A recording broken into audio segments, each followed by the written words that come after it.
Magandang araw po sa inyong lahat and welcome once again to another pre-recorded video lecture for the subject Theoretical Foundations in Nursing.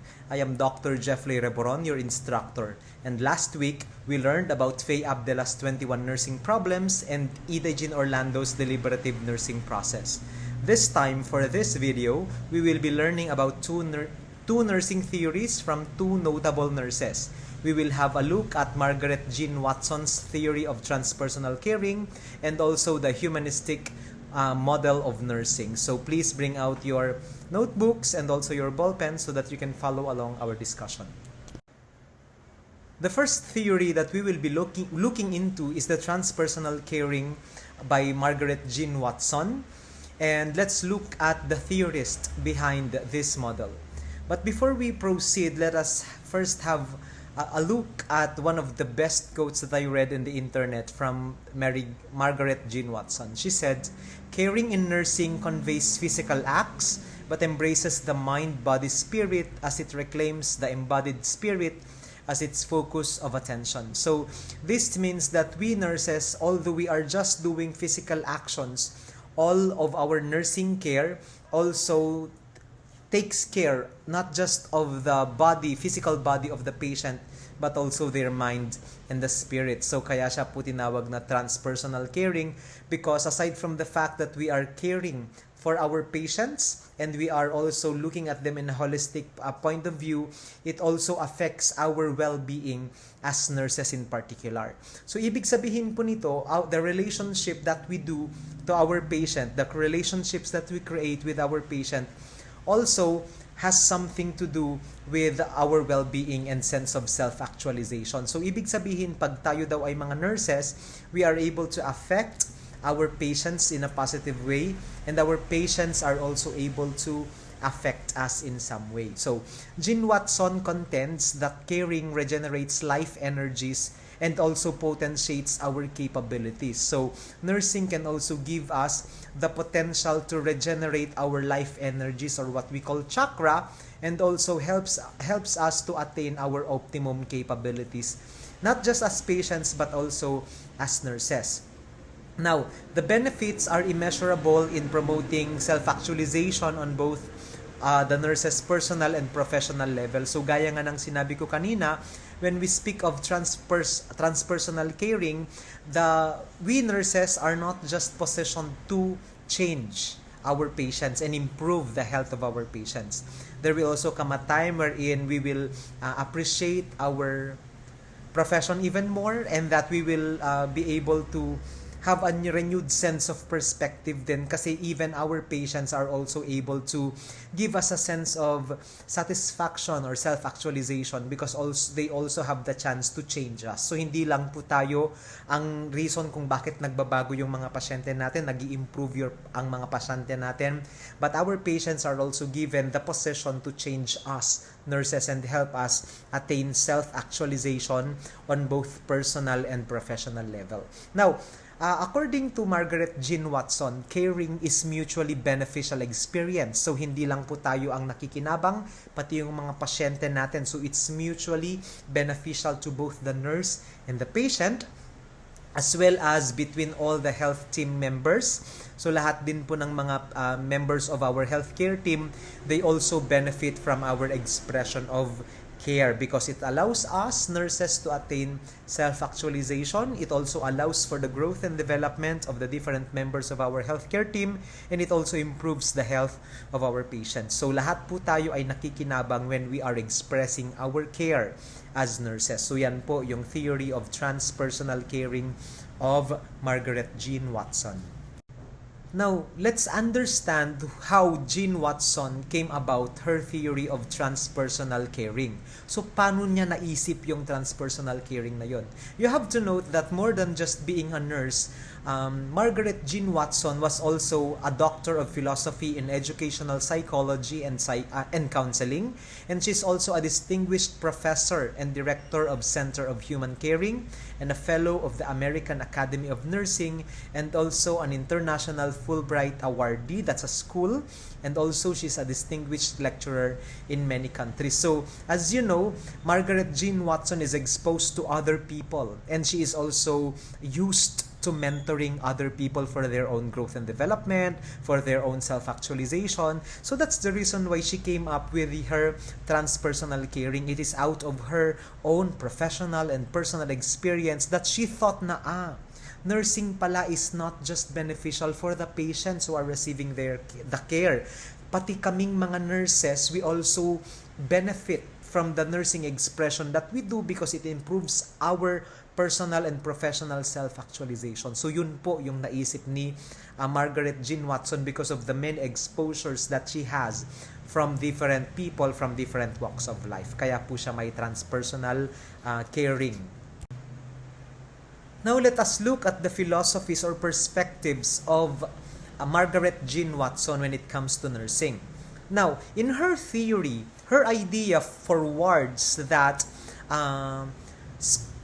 we should give more emphasis on spirit rather than matter, flux or the processes that we do rather than the form, and then we should focus on inner knowledge and power rather than circumstance. So yan po yung pinaniniwalaan ni Margaret Jean Wattson as part of our priority as nurses. Now, Wattson, when she said this, emphasized that we must also care for ourselves as nurses for us to be able to care for our patients. Okay? She believes that self-healing is a necessary process for rejuvenating our energy reserves and replenishing our spirit bank. Kasi tayo pong mga nurses, nalulobat din tayo. Kung masyado tayong maraming pasyente, masyado tayong maraming mga shifts, ang nangyayari is, syempre malulobat ka or hindi mo namamahalin yung trabaho mo. So what happens is that the quality of care that you are giving to your patient also gets compromised. So naniniwala siya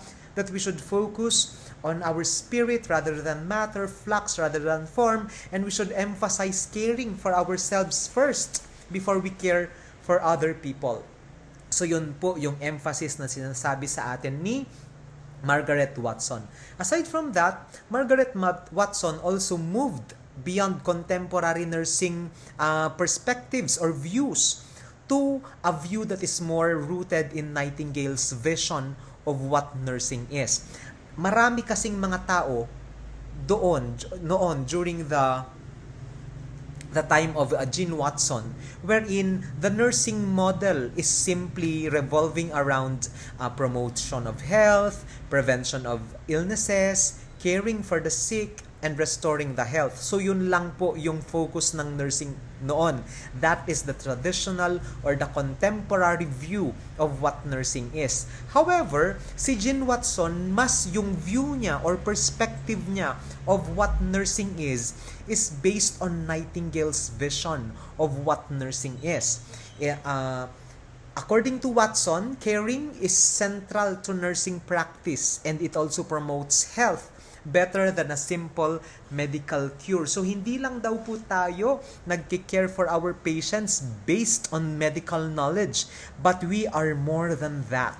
She believes that a holistic approach to healthcare is central to the practice of caring in nursing. So, hindi lang po pagbibigay ng gamot, hindi lang po pagbibigay ng vital signs, yung ating mga gagawin dapat as nurses.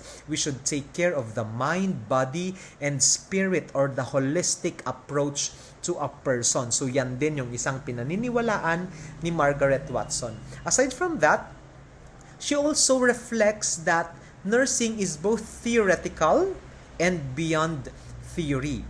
Now, according to Margaret Wattson, caring can be demonstrated and also practiced by nurses. So, magagaling tayo in theory, and aside from being very good in theory, we are also able to bridge our empirical knowledge into practice. So, naniniwala siya the connection of the head and the hands. Okay?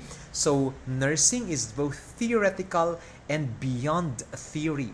Caring for patients, according to Margaret Wattson, promotes growth and development for the nurse and also for the patient. And a caring environment also accepts a person as they are and looks to what they may become. Okay? So, according to her perspective, transpersonal caring relationship is the foundation of her theory. So, dapat importante daw po in our nursing process that there is a nurse-patient relationship. It is a special kind of human care relationship or a union with another person with high regard for the whole person and their being in the world. So, ibig sabihin, when we create our caring relationships with our patient, pag nagkakaroon po tayo ng nurse-patient relationship, we do not really look at our patients and say, oh, okay, ito lang to, siya lang to, may sakit lang siya. Beyond that, tinitignan dapat yung ating mga patients as something that has potential. Okay? So, hindi lang po dapat yung focus natin ay yung sickness ng pasyente or your illness or condition ng pasyente. Hindi po. We should look at a person in a holistic manner and then accept the person as they are, and then we look at them to what they may become in the future after our nursing care. So, basically, Jean Wattson's philosophy and theory of transpersonal caring usually or mainly concerns how nurses care for their patients and how that caring progresses into better plans to promote health and wellness and prevent illness and restore health. So, yun po yung paniniwala ni Margaret Jean Wattson, that we are also changed by our patients and we are also able to change our patients. So, kaya siya tinawag na transpersonal caring, and that we also should accept our patients as they are and then do not look at the patient simply by saying they're sick patients and they're no more than that. Hindi po. Dapat we should look at them as human beings that are more than their infirmity or sickness and look at to what they may be, that they may become in the future. Now, according to Margaret Jean Wattson, meron siyang 10 curative factors that we nurses should also consider and as much as possible instill in our day-to-day practice as nurses. Number 1 is that we should form humanistic and altruistic value systems. Ibig sabihin, the care that we should give to our patients should be humane in nature, and aside from that, it should also be individualized. Ibig sabihin, we look at our patients and then consider their beliefs, their perspectives, their unique characteristics, and then we should design our nursing care that is suited to the needs of our patients. Aside from that, aside from looking at our patients na unique individuals sila, we should also consider them as holistic or altruistic individuals who have their own value system. So, ibig sabihin, we should also respect the dignity, the choices, the perspectives, the opinion of our patients as much as possible. Aside from that, we should also instill faith and hope in our practice. Okay? So, hindi po dapat tayo maging negatron. Okay? Na, hindi, mamamatay ka. Ay, hindi. Wala nang mangyayari kung ganito. Hindi po dapat. So, we should be beacons of hope and faith for our patients. So, sabi nga natin, di ba, pag may faith yung isang tao, they believe in a higher being. Therefore, spirituality naman po yung ating kinakater doon. Aside from that, in our nursing practice, we should also cultivate a sensitivity to self and sensitivity to other people. Ibig sabihin, we should be self-aware.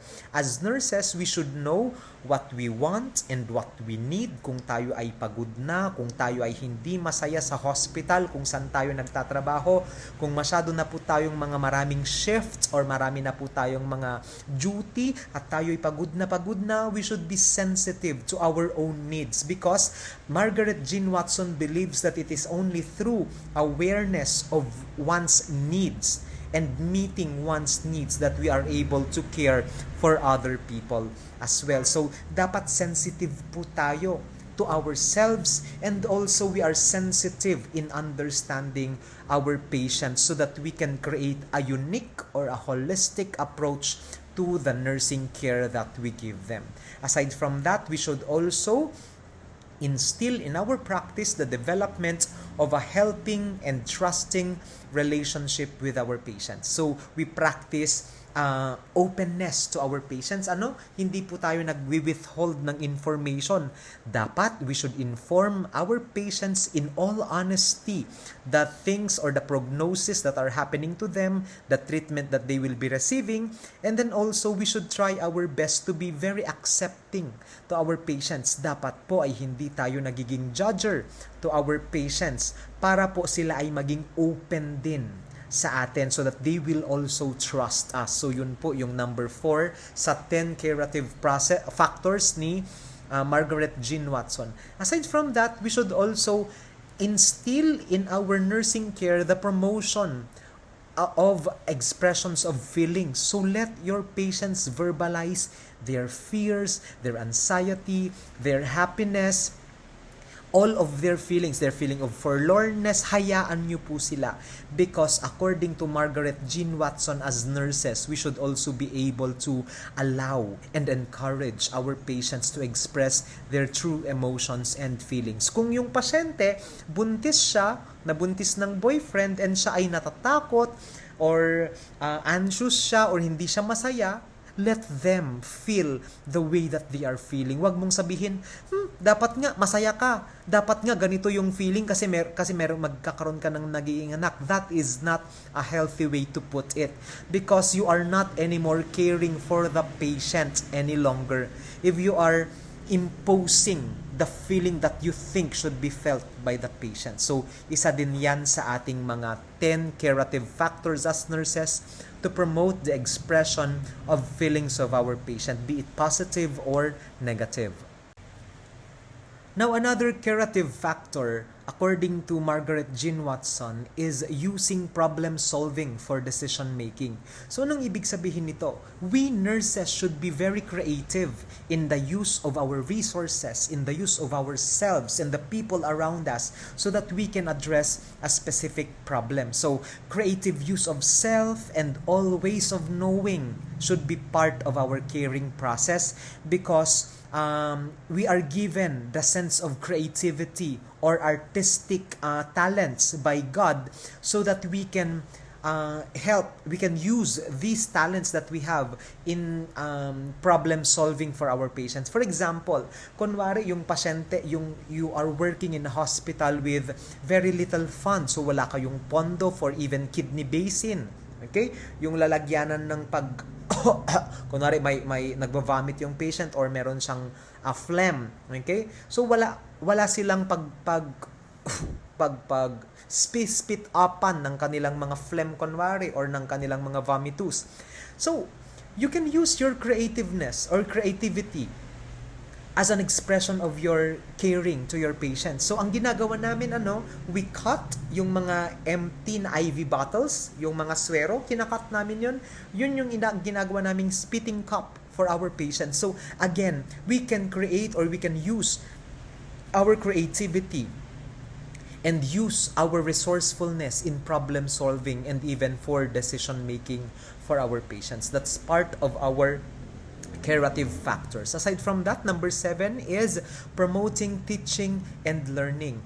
Margaret Jean Wattson believes in our power as nurses to become educative or to become teachers and educators, not just for our nurse mentees, yung mga estudyante natin or mga student nurses. Hindi lang po sila yung mga dapat natin tinuturuan, but also we teach all of our patients. So, naniniwala si Margaret Jean Wattson of the importance of education, teaching, and learning in the nursing process. Dapat daw is we engage in genuine teaching and learning experience, and that we are able to improve the health of our patients, and also by engaging in learning, we learn from the experience of caring for our patients, and then we also improve in the process. Okay? So, kunwari, di ba, you are caring for a patient.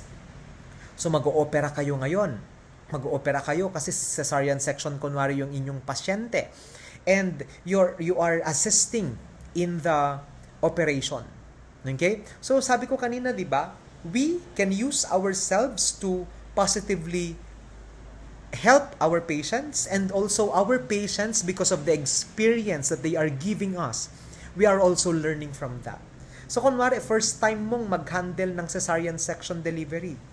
So, pag nag-assist ka, tinutulungan mo yung pasyente para makaanak sa kanyang cesarean section, and in the process, the patient is also helping you to grow and develop as a nurse because that patient gave you an experience for you to grow and learn from that situation. So, again, mutual benefit from the patient going to the nurse and the nurse going to the patient. So, yun po yung 10 curative niya. That's number 7. We proceed to the next, which is number 8.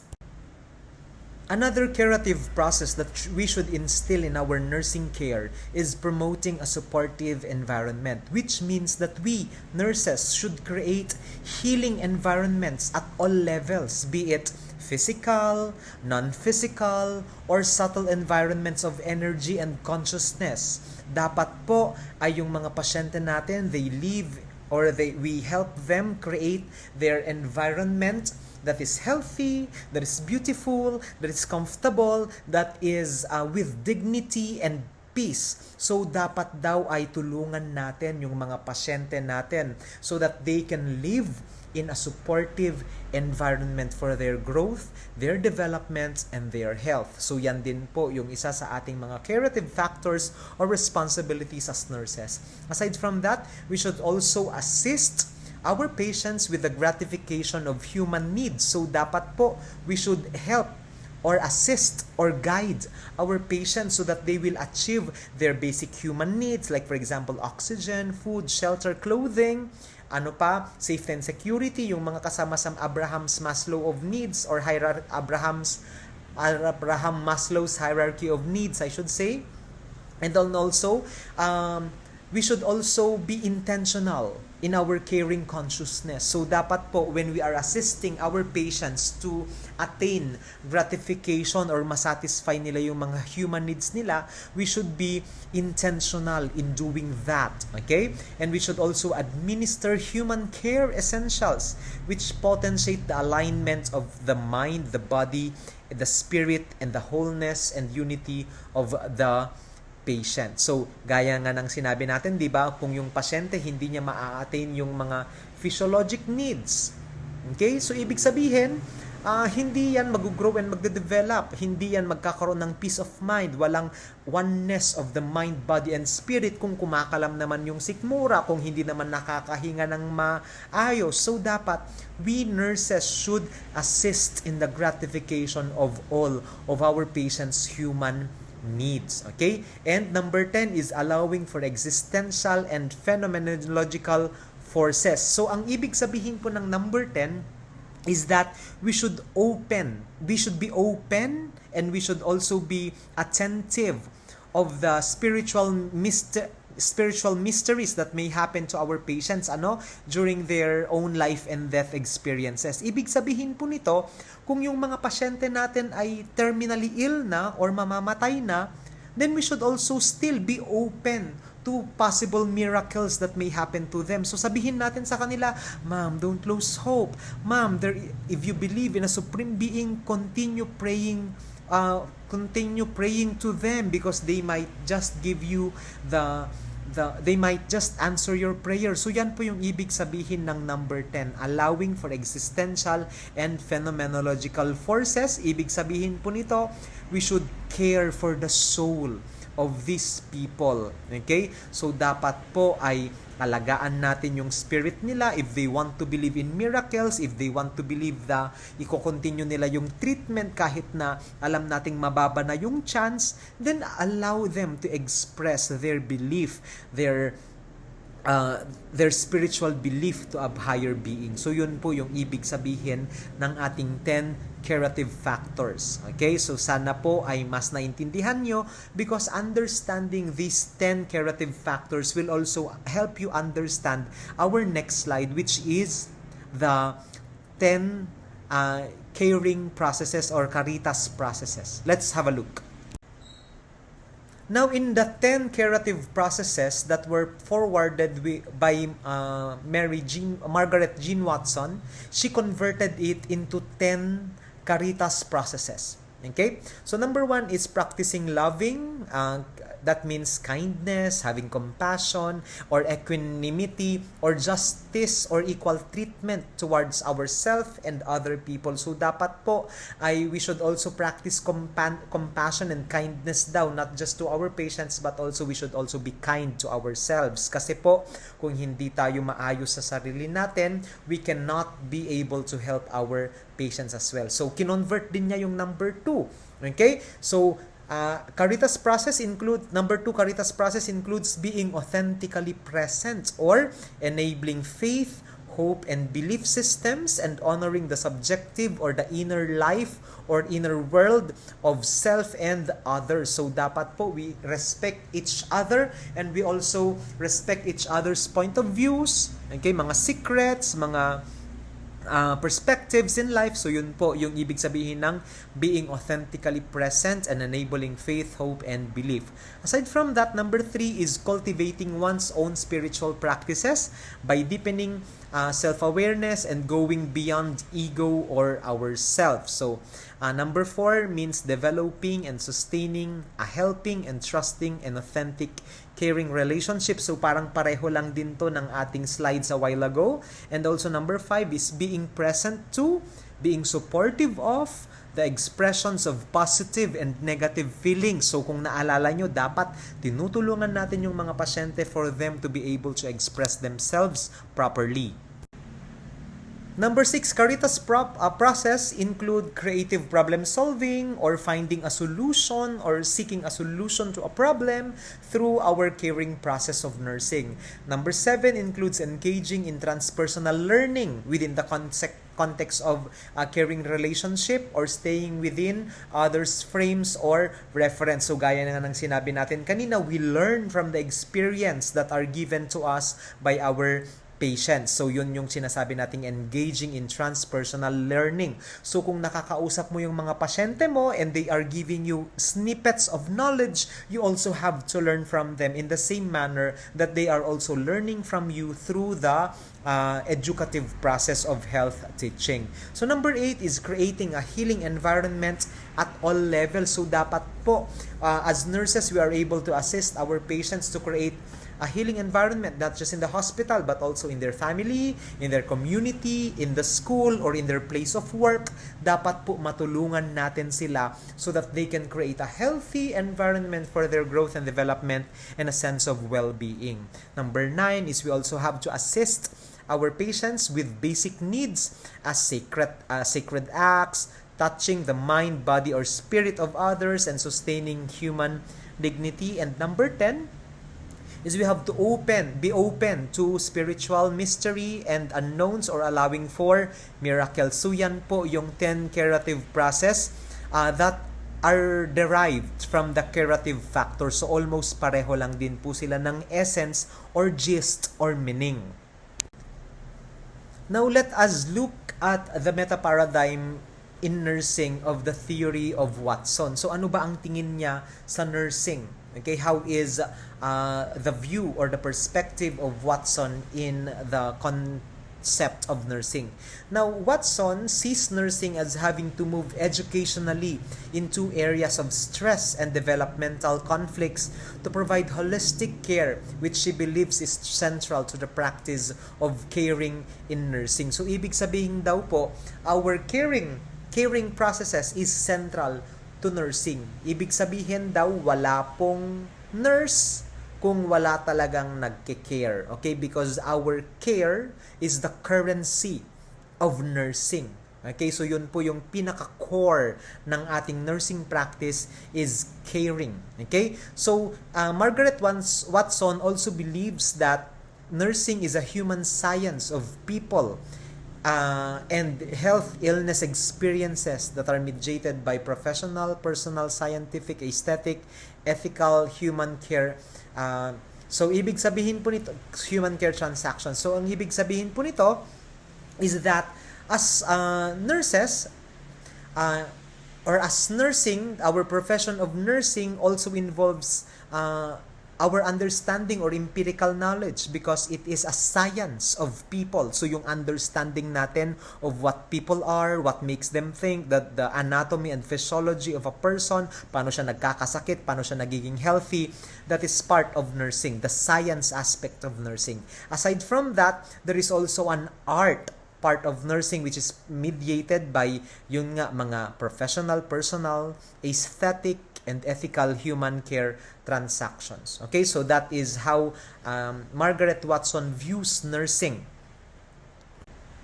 Now, how does Margaret Wattson view health? Okay, health, according to Wattson, is the unity and harmony within the mind, the body, and the soul, which is associated with a degree of congruence between self as perceived and self as experienced. So, anong ibig sabihin po nito?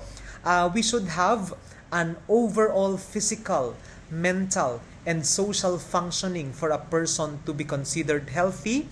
And we should also have a general adaptive maintenance level of our daily functioning. So, dapat po ay na-maintain din natin or nasusustain natin ng ating activities of daily living. And also, there should be an absence of illness or the presence of efforts leading to the absences of illness. So, paano ba magkaroon ng absence of illness? Dapat daw po, for one to be healthy, there should be efforts. Efforts for the presence of efforts leading to the absence of illness. So, paano ba hindi magkasakit?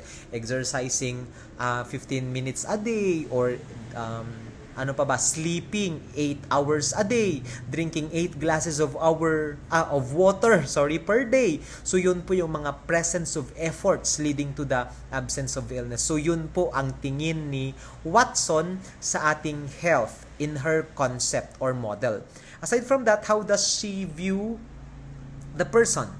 The person is a valued person in and of him to be cared for. So, someone to be cared for or dapat inaalagaan, to be respected, to be nurtured, understood, and also assisted. Wattson also viewed the person as a fully functional, integrated self. So, the person is made up of systems. And also, she said that human is greater than and different from the sum of its parts. So, ibig sabihin, we are more than our body parts combined. Okay? So, yun po yung paniniwala ni Wattson when we speak of person. But when we speak of environment po, the environment provides the values that determine how one should behave and what goals one should strive towards too. So, di ba nga sabi natin kanina that Margaret Jean Wattson believes in the theory of Florence Nightingale and that the environment plays a vital role in the health of an individual and that an individual should maintain, sustain, and create a healthy and supportive environment for their growth, development, and health. So, according to Margaret Wattson, yung environment daw should be improved. Okay, we should all strive to improve our environment so that it can lead to our health and our well-being. So, yun po yung concept niya of what the environment should be. Now, what are the assumptions of the theory of Wattson?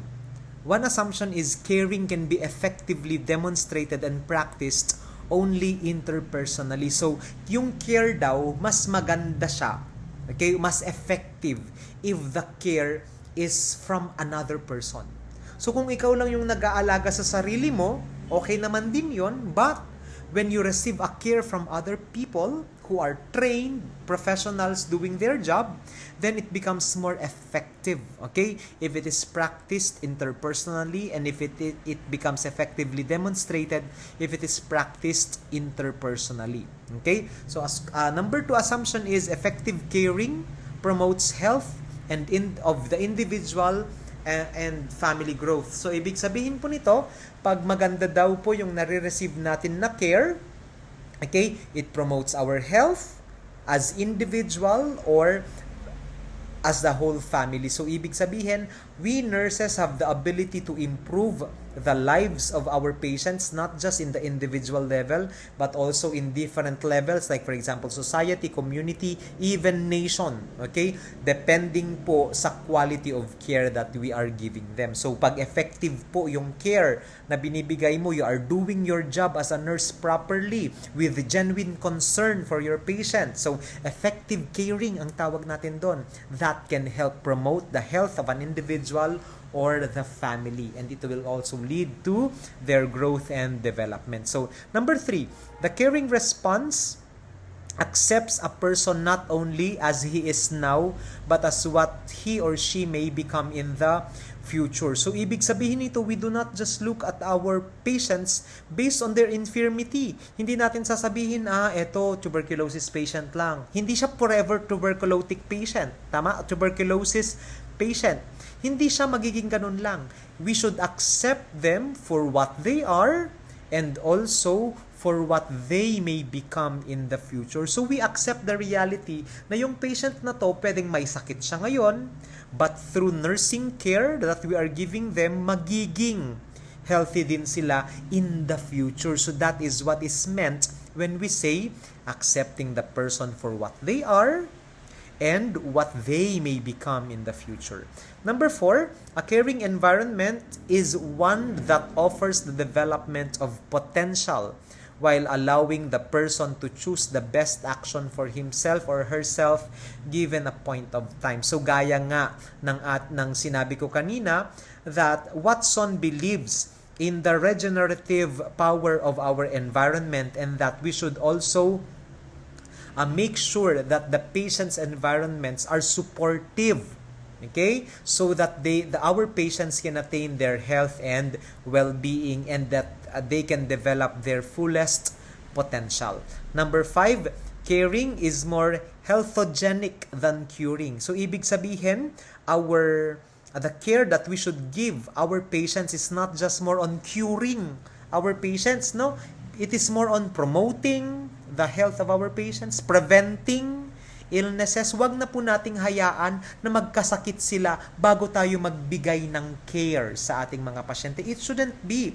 Our care should be healthogenic. Ibig sabihin, dapat mas nagfo-focus tayo on the promotion of health and the prevention of illnesses rather than rehabilitation and curing. So, she believes that a science of caring is therefore complementary to the science of curing. Although magkaparehos lang po sila, no, or magkakambal yung science of curing and science of caring, dapat as nurses, we should focus on the preventive and promotive aspect of the care, and then yung mga doctors naman po, sila dapat yung nagfo-focus to the science of curing or the medical practice. So gaya nga ng sabi ni Wattson, caring of nurses should be more healthogenic.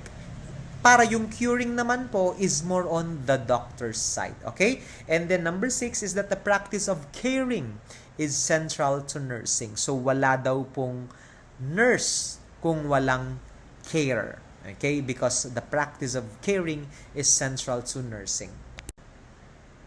Now, if you ask me if the theory of Wattson is still applied in this day and age, my answer is yes. It's still accepted by the nursing community. In practice, Wattson is an eternal optimist. So, ibig sabihin, she sees the good in people. Naniniwala siya that we learn from everybody and that all the people we meet, all of our patients, they can lead to our own personal and professional growth and development. Now, her writing encourages exploration of the questions such as, what is the root of my response? Or, how will I respond? Why do I respond? So, basing from those questions that we ask ourselves, nag-grow tayo and nagde-develop tayo in our in our maturity, in our professional level, and even our personal growth.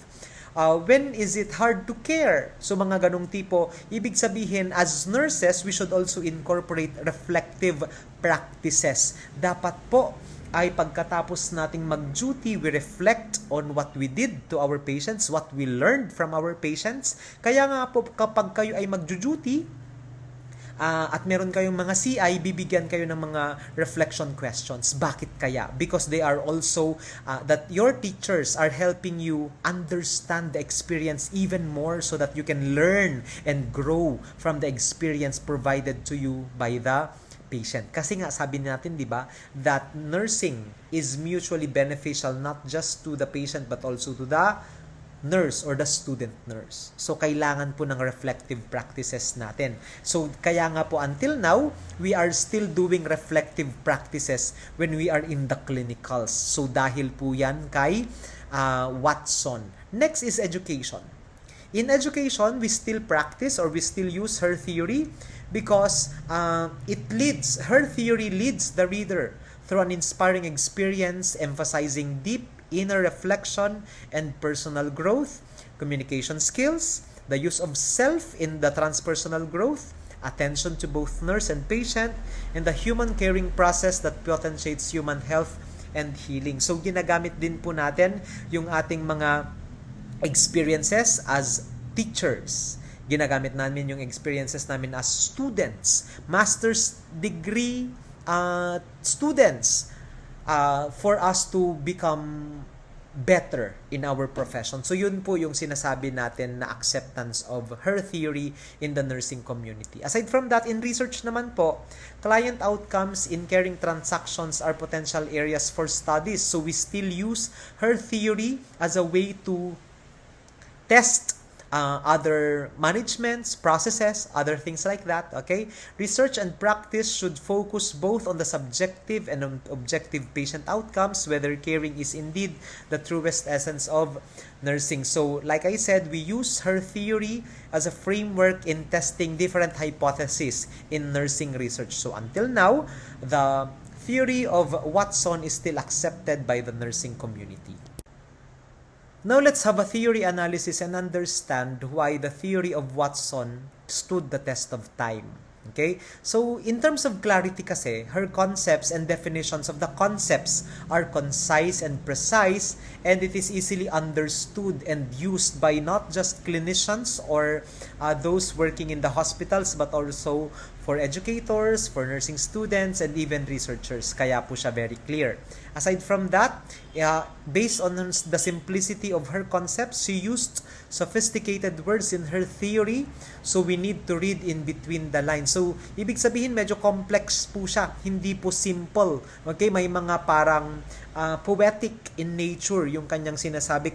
Kaya we are sometimes opening her 10 curative processes into interpretation. So we can give our own understanding or spin to her statements. Kasi nga, she used sophisticated words or complex words in her theory, and sometimes we also need to read between the lines for us to fully understand what she really meant by those statements. So when it comes to generality, her theory provides the moral and philosophical basis of nursing. Kaya nga po, until now, caring is still considered the core of nursing because of Wattson. Siya yung nagsabi that the core of nursing is caring. Okay?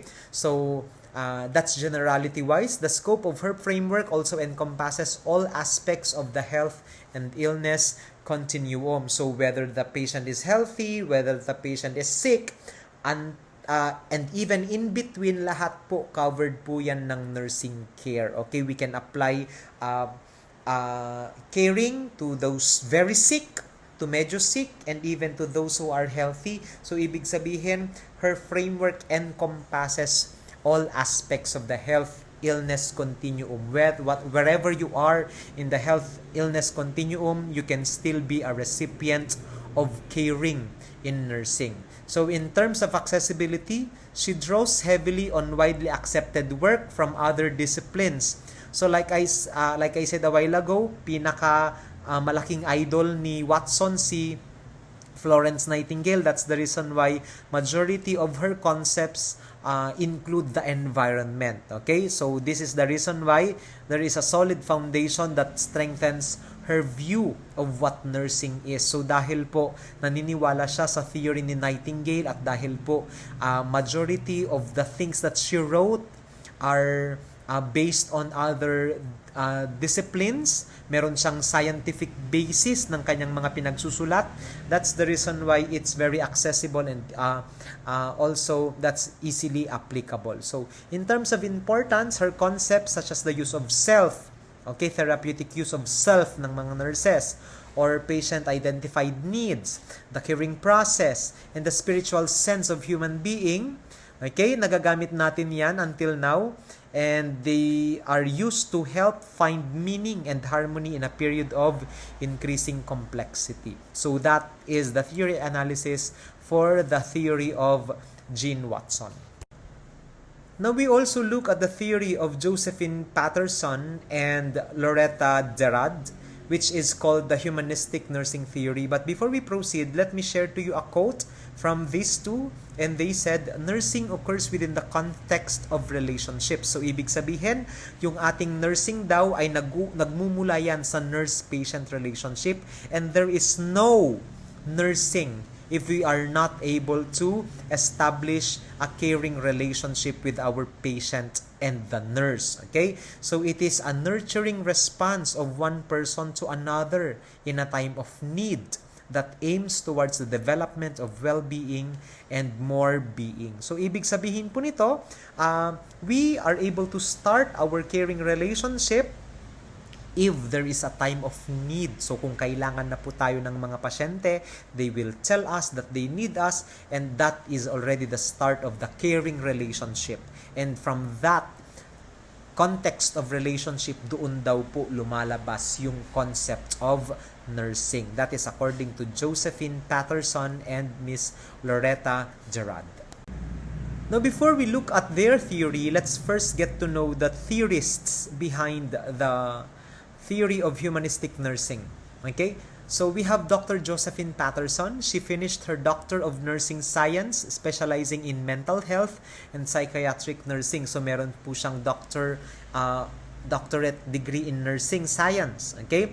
She also conceptualized and taught humanistic nursing to graduate students and faculty and staff in variety of settings. So, ibig sabihin, apart from being a doctorate degree holder and being a mental health nurse and a psychiatric nurse, she is also an educator. So, teacher din siya ng graduate program or yung mga master's degree and doctorate degree students and faculty.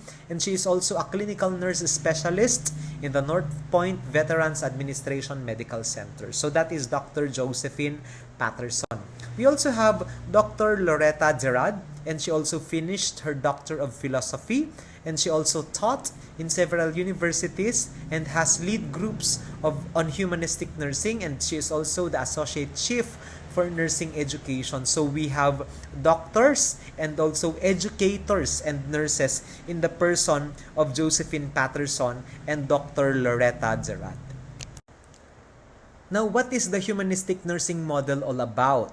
Now, it is a nursing practice. The humanistic nursing model is a nursing practice that is derived from the lived experiences of the nurse and the person receiving care. So, ibig sabihin po, if a person daw lived the experience of caring for a person, okay, mas nag-i-improve din po siya as a nurse, and also that person who also received that experience of being cared for will also grow and develop as a person. So, it is an articulated vision of experience, and it is concerned with phenomenological experiences of individuals in the exploration of human experiences. And nurses also need to fully appreciate the values, the biases, the myths, and expectations of our patients or others to bring the nursing experience. So, ibig sabihin daw, napaka-importante ng lived experience, our understanding of what our experiences are in the nursing process, okay, in the concept of nursing. The model was created by Josephine Paterson and Loretta Zderad, and both Paterson and Zderad believe that nursing education should also be founded in an experience. So, dapat po hindi pwedeng magturo yung mga teachers na wala namang clinical experience na nagtrabaho sa hospital because they believe that nursing education should be founded in experience kasi anong matuturo mo kung hindi mo naman siya na-experience. Because they believe na if a nurse has already experienced caring for a specific patient na may sakit ng ganito, for example, and then or yung nurse naman ay naka-experience mismong magkasakit ng ganon, okay? So that means that the nurse is better positioned to be able to care for the patient. Okay? So yun po yung humanistic nursing model of both Paterson and Zderad. Now in the humanistic nursing model, they believe that nursing and nursing practice should be based on existentialism and phenomenology. Pag sinabi po nating existentialism, it is a philosophical approach to understanding life. And individuals are faced with possibilities when they are making choices. And these choices should determine the direction of the meaning of one's life. So let's simplify. Ano ba kasi ang ibig sabihin ng existentialism? Ang existentialism po is a philosophical theory or approach which emphasizes the existence of the individual person as a free and responsible agent that determines their own development through their acts of the will. Anong ibig pong sabihin nito? Existentialism believes that there is freedom of a person to do whatever they want, to choose whatever they want, and then that will now lead to the person's whole being. So yun po yung tinatawag nating existentialism. Now, existentialism is the philosophical belief that we are all responsible for creating our purpose or meaning or being of our life. Bakit ka ba niluwal sa mundong to? Okay? So, by existentialism, naniniwala tayo that our individual purpose, the meaning of our lives, why we are here, our existence, hindi yan dahil sa binigay sa atin ng Diyos, ng government, ng teachers, ng authorities. That is not our purpose. Okay, hindi sila yung nagbigay ng purpose sa atin of our life. We create our own purpose through the choices that we make. Yan po yung tinatawag natin na existentialism. Now, when we speak of phenomenology naman po, it is the study of the meaning of the phenomenon to a particular individual. Ito po yung how a person lived the experience. Okay? Kasi po, kahit na iisang experience po ang meron sa atin, we experience things differently. Yan po yung meaning ng phenomenology. Kunwari, tayo ay nakasakay sa iisang roller coaster. Okay? So, lahat tayo nakasakay sa roller coaster, lahat tayo sumakay sa roller coaster na yun, pinaikot-ikot tayo doon sa roller coaster, and even though we are experiencing the same thing na nagsakay tayo sa roller coaster, the phenomenology believes that we have different colors or interpretations to what we just experienced. Okay? So that is the study of the meaning of the phenomenon. So kunwari ako, nag-enjoy ako sa roller coaster ride na yon. I found it fun, I found it exciting, I found it exhilarating and refreshing. While others, they found it extremely difficult, they found it extremely terrifying, and blood-curdling. So, ibig sabihin nito, even though we were exposed to the same experience, we lived the experience differently. Okay, so yan din po dapat daw yung focus ng humanistic nursing. We should look at a person who has his own choices, who has his own decisions to make, and those decisions will create their own purpose or meaning of what life is. That's existentialism.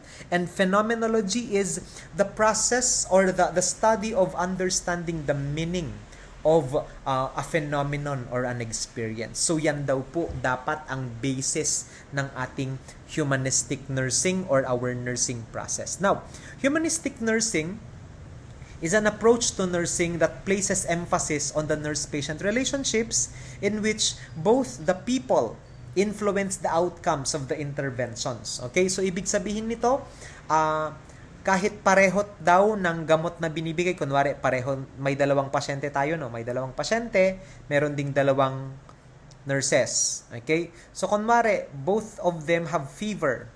Both of them are nurses who are going to give medications, who are going to do TSB. Pero maaaring yung isa gagaling, maaaring yung isa hindi naman. Hindi siya gagaling. Bakit kaya? Because it's the way our patients experience the care that we give. Okay? It's the little extra that we give to our patients that changes their lived experience. Okay? So yung mga binibigay din natin will also give us a purpose of our existence as nurses. So yun po yung ibig sabihin nun. I hope I'm getting across the meaning of the humanistic nursing based on existentialism and phenomenology. Now, what is truly meant in the humanistic nursing theory is that nursing revolves around everyone being their own unique person. So, walang pong magkakaparehos sa atin, and how the nurse should understand that. So, we have the uniqueness of individuals, and there is no person or experience that are the same. All of us are unique. And this should be respected and reflected in the care provided to our clients. So, ibig sabihin po niyan, because we understand that there is a uniqueness or a difference from one person to another, from one experience to another, dapat daw we should create our nursing care to be individualized. So, ibig sabihin, hindi porket yung mga pasyente mo ay, karamihan sa mga pasyente mo ay hindi mo binibigyan ng anesthesia pag ikaw ay nagtatahi kunwari dahil mataas yung kanilang pain tolerance, it doesn't mean na lahat ng mga pasyente mo hindi mo nabibigyan ng anesthesia. So, ibig sabihin po niyan, we have to remember that all individuals, all of our patients are different. They experience things differently, so that we should remember to make our nursing care more individualized. And by doing so, we also understand that our purpose as nurses is to understand our patients and know that there is no one correct way to treat or to care for a patient. Nag-iiba-iba yan per person. So in this approach of nursing, we should be multidimensional and striving towards wholeness. So dapat po hindi lang iisang approach natin sa iisang sakit or iisang pasyente, nag-iiba-iba po yan ng expressions natin ng care. While the client and the nurse have different concepts of wholeness, we should also still understand that there is the concept of phenomenology and that things are experienced differently by our patients. So dapat natin natandaan that we should strive for individual or a more personalized approach to caring. Now, gaya nga ng sabi ko kanina, nursing should be rooted in existentialism and phenomenology. We can find our purpose, and we also have different colors or interpretations of our experiences. Now, dito po pumapasok yung nursing dialogue. When we speak of nursing dialogue, it is when a nurse and a patient come together and the nurse presents themselves as a helper ready to assist the patient. So, magka-come together po yung patient and the nurse, and then the nurse will present themselves as a helper that is ready to assist the patient. And the nurse is open to understanding how the patient feels with the intention of improvement. Anong ibig sabihin nito? Kaya nang sinabi ko, kunwari, yung pasyente ay mother, okay, or pregnant mother, expectant mother, siya po ay buntis. Yung nurse naman po, siya ay nanay na. Okay, meron na siyang naging anak at na-try na din niyang magbuntis. Na-try na niya to be in the position of the patient who is pregnant. Now, si nurse dapat, she should be a helper, ready to assist the patient, and that she should be open to the possibility na yung nangyari sa kanya ay hindi kailangan mangyari sa pasyente. Hindi pwedeng sabihin ni nurse na, ay, ako din naman, nabuntis din naman ako noon, hindi naman ganyan kasakit. Bakit ikaw ang arte-arte mo? Hindi pwedeng sabihin ng nurse yon. Because the nurse should be open to the idea that even though both the nurse and the patient experience the same thing, both of them will experience that same thing differently. Yan po yung phenomenology na sinasabi natin. Kunwari ikaw, natuli ka, okay? Nakugit ka, and ikaw naman ngayon ang magtutuli. Okay? So it doesn't mean na kung hindi ka nasaktan noon, hindi ka noon na-stress sa yung nung nagpatuli ka, doesn't mean na wala ng karapatan yung mga bata na nagpapatuli sa'yo to experience that. So yun po ang ibig sabihin ng ating humanistic nursing model. That's part of our nursing dialogue. Openness is essential quality for humanistic nursing dialogues. We should be open to the possibilities that our experiences in the past will not be experienced the same way our patients do. Okay? So Paterson and Zderad also developed the 5 phases of the nursing process. And number 1 is it is a nurse-patient relating creatively. So ito po yung nagre-relate sila pareho. And that number 2, humans need nursing. Kailangan daw ng mga human beings ang maalagaan. Okay? Nurses need to nurse. So it's part of our being, primal need natin na mga nurses to care for others. So nurses need to nurse. Kailangan natin na i-express yung ating mga sariling kagustuhan through our expressions of care. And nursing is an intersubjective experience. So dalawang patients talking together, intersubjective experience in which there is a real sharing. So dapat po nagkakaintindihan po tayo that there may be different experiences na na-experience ng ating mga pasyente differently. Okay, so yan po, dito po pumapasok yung nursing dialogue or yung real sharing po natin. Okay, if you may, so that we both understand each other. The patient understands where we are coming from, and the nurse also understands the patient from where they are coming from. Now, in the humanistic nursing foreground, the relationship between the nurse and the client, ang nangyayari kasi is there should be a call and response. So, a person who sends the call for help or yung nagpapatulong, we call them the patient. And the person who recognizes and responds to the call is the nurse. And there should also be the participants, a point in time wherein the participants both share their struggle and they become together. So, mag-share sila ng experiences ng nag-call for help and nung nag-respond for help. And then they will share their experiences and struggles together, and in that way they respect their own phenomenology. So okay, ganyan pala yung experience mo, okay, iba pala yung experience ko, and then because of that they create their own purpose. Okay, so yun po yung ating nursing dialogue.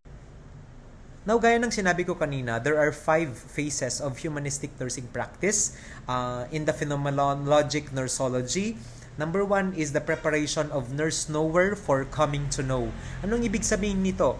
During this stage, hindi pa ganun magkakilala si nurse and patient. And in this stage, the nurse acts as an investigator who willingly takes the risk and has an open mind. So, ibig sabihin nito, ginagawa natin yung ating mga history taking, interview to our patients, vital signs or assessments to our patients, and we also have to keep an open mind to what the patient is already saying. Okay? So yan yung tinatawag natin na preparation of the nurse knower for coming to know. Okay? Next is number 2, nurse knowing of the other intuitively. So in this stage, the nurse already tries to understand the other person, as in I-thou relationship. So ibig sabihin na ikaw at ako, I and you. Okay? So ibig sabihin, we nurses, even though syempre may mga ibang minsan, 'di ba, yung mga pasyente natin may mga mali-maling sinasabi or may mga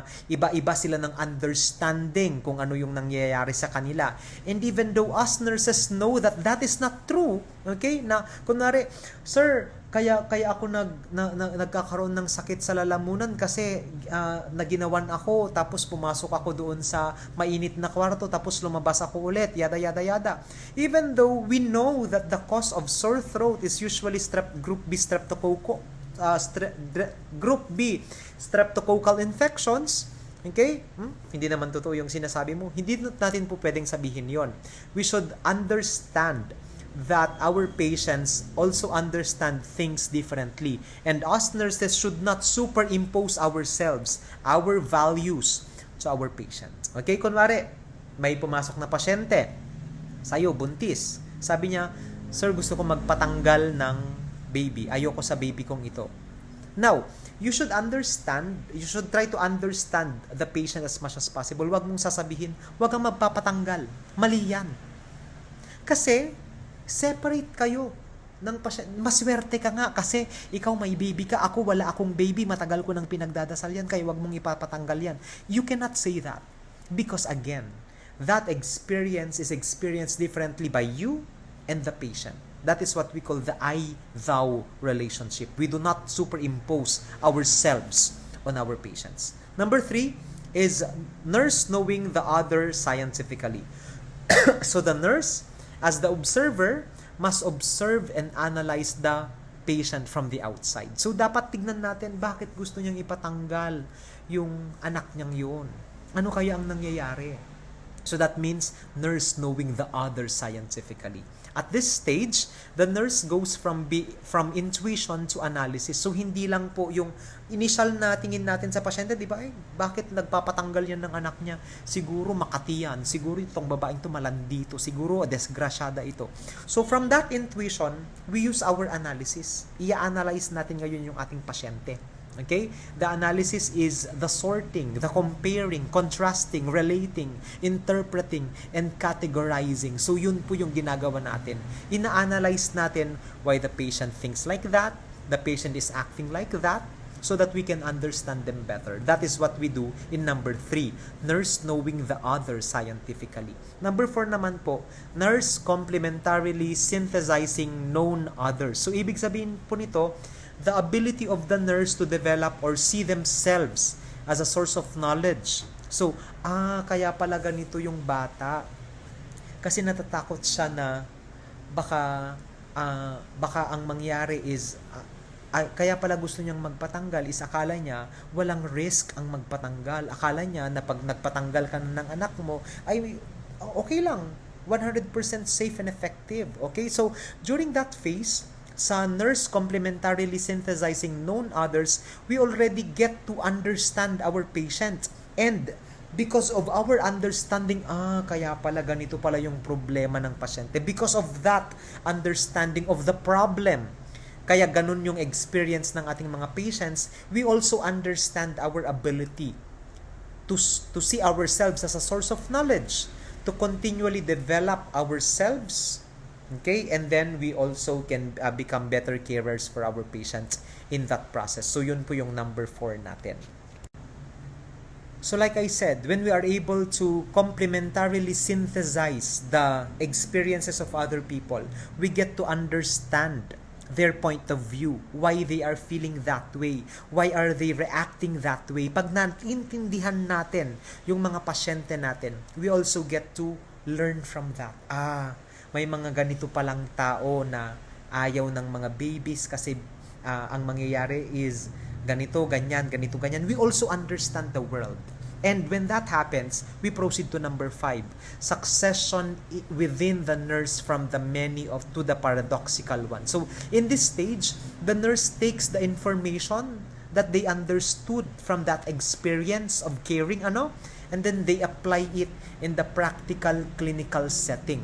So ibig sabihin po nun, dahil sa natuto po yung nurse na yon, what will happen is that they will be able to apply what they learned in the next time that they will have that patient. So kunwari ako, di ba yung meron akong pasyente na gusto niyang magpatanggal, pero ginudge ko siya.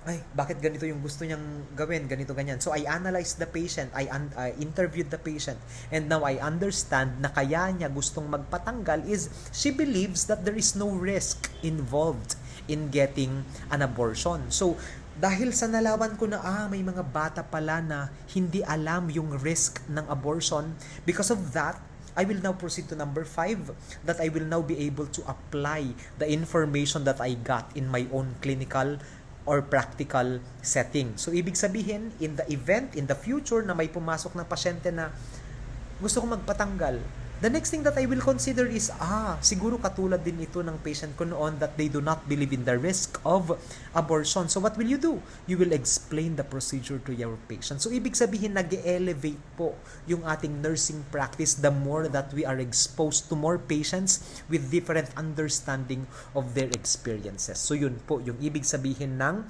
humanistic nursing practice. Now let us go to the meta-paradigm of nursing. Our theorists see health as a well-being and more being. And it is also conceptualized as somewhat more than the freedom from disease. So, hindi lang po freedom from disease ang tinatawag natin na health. Okay? They described health as a resource that the client can use to help them realize their own potentials. When it comes to the environment naman po, they considered environment in terms of objective world. So the environment is other human beings, part din ng environment yung immediate surroundings, and even the client and the family, they are both part of the environment. Paano naman po yung tingin ng ating mga theorists to what nursing is? So they viewed nursing as a transaction between persons. So dapat daw may interaction tayo so that we will understand each other's lived experiences and our purpose. Okay? So transactional relationship whose meaningfulness demands conceptualization. So dapat po for us to be able to understand the meaning of our experiences, we need to have conceptualization that is founded on our existential awareness of ourself and other people. And when we speak of person, a person is a unique human being with their own gestalt, an organized whole that is perceived as more than the sum of its part, and the person is also viewed as an incarnate being that is always becoming in relation with man and things in a world of time and space, and the person is also has the ability for self-reflection. Now, how is this theory accepted by the nursing community? Now, in practice, the theory is still applied in the basic foundation of human relationships in nursing, and it is commonly used in palliative care, spirituality in nursing, and patient participation and communication. So, gaya nga ng sinabi natin, ginagamit pa rin ang theory nito in our own setting right now, because until now, we still understand the own lived experiences of our patients so that we can create individualized nursing care. In education naman, they believe that nursing education should be founded in experience and that a nurse training should focus as much on the nurse's ability to relate and interact with their clients with a scientific and medical background. So, until now, ginagamit pa rin itong theory na ito because in our hiring process, sabi dito, nursing education should be founded in experience. So until now, ginagamit pa rin ito because for a clinical instructor to be hired as a CI, they should have at least 2 years of clinical experience in the hospital. So until now, ginagamit pa rin natin yung belief that experience of a nurse will also help them become great nurses someday. And then in research, it has been applied in research regarding hospice and palliative care. So majority po ng mga research studies natin under the hospice and the palliative care use this theory of humanistic care as their theoretical framework. Now let us have a theory analysis. When it comes to clarity, the humanistic nursing practice, as to clarity, it is comprehensive and broad enough to include many areas of nursing practice. So, pwede po siyang palliative, pwede po siya sa hospice care, pwede po siya sa clinical area, sa OB, pwede din po lahat siya because it also provides guidelines for research and education. Aside from that, it is also generalizable. In terms of generality, it can be applied to different scenarios, giving rise to more specific theories. And when it comes to accessibility, the concepts are abstract and also multidimensional. However, the main idea of the theory is concrete and clinically relevant. So, ibig sabihin, even though it is abstract and even though it can be applied to different areas, yung core meaning ng theory na ito is intact and it is concrete. And as to importance, it strongly emphasizes the importance of nurse-client relationships and our way of understanding our patient. Trust between the nurse and the client builds a strong basis for a positive nurse-patient relationship, and we are only able to understand our patients properly their lived experiences if they trust us enough that they will tell us what really is happening and that they will allow us to understand their experiences.